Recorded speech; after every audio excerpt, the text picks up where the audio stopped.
Hello everyone, আসসালামু আলাইকুম। আপনারা সবাই কেমন আছেন? আশা করি ভালো আছেন। কাছে কিংবা দূরে যে যেখান থেকে আমার ভিডিও দেখছেন, আপনাদেরকে জানাচ্ছি আন্তরিক ধন্যবাদ।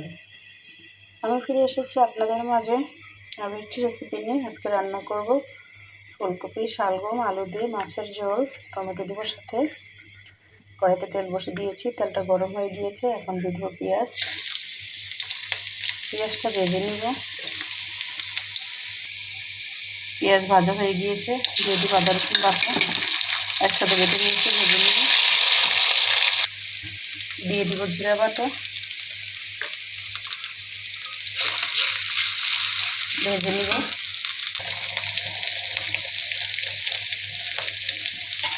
দিয়ে দিব কিছুটা গরম পানি মশলা কষানোর জন্য।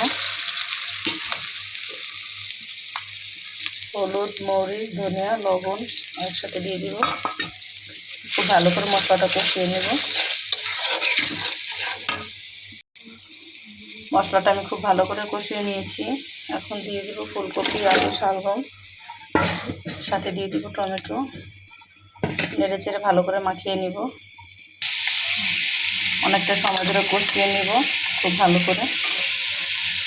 খুব ভালো করে তরকারিটা কষিয়ে নিয়েছি, সিদ্ধ হয়ে গিয়েছে। এখন দিয়ে দিব অল্প পরিমাণে গরম পানি, ঝোল দিয়ে দিব। ঝোলের জন্য গরম পানি আমি দিয়েছি, তরকারি আমার সিদ্ধ হয়ে গিয়েছে।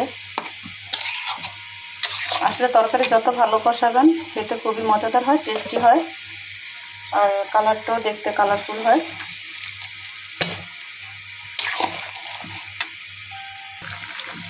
ঝোলটা ফুটে উঠেছে, এখন দিয়ে দিব ভেজে রাখা মাছ।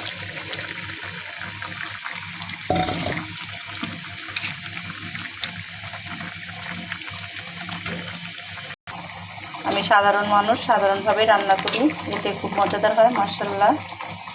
তো যারা খেয়েছেন তো খেয়েছেন, যারা এখনও খাননি আমার ভালোবাসার আপুরা এভাবে ট্রাই করে দেখতে পারেন। ভুল হলে ক্ষমার দৃষ্টিতে দেখবেন। অনেকটাই হয়ে গিয়েছে, এখন দিয়ে দিব ধনিয়া পাতা কুচি।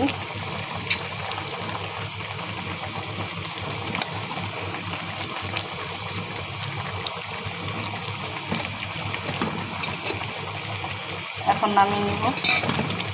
আসলে দেখা যাচ্ছে সাধারণ ভালোবেসে যাই রান্না করবেন সেটাই অসাধারণ হয়ে ওঠে, কারণ আমাদের মেয়েদের জন্য রান্নাটা খুবই একটা প্রয়োজনীয়। তো যাই রান্না করবেন না কেন ভালোবেসে তাই মজা হবে। এখন পরিবেশন করে নেব।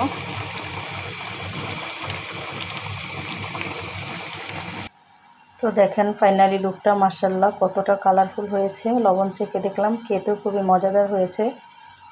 তরকারির কালার বলে দেয় যে সে কতটা মজাদার হয়েছে। আবারও বলতেছি, ভুল হলে ক্ষমার দৃষ্টিতে দেখবেন। আল্লাহ হাফেজ, আজকে এই পর্যন্তই।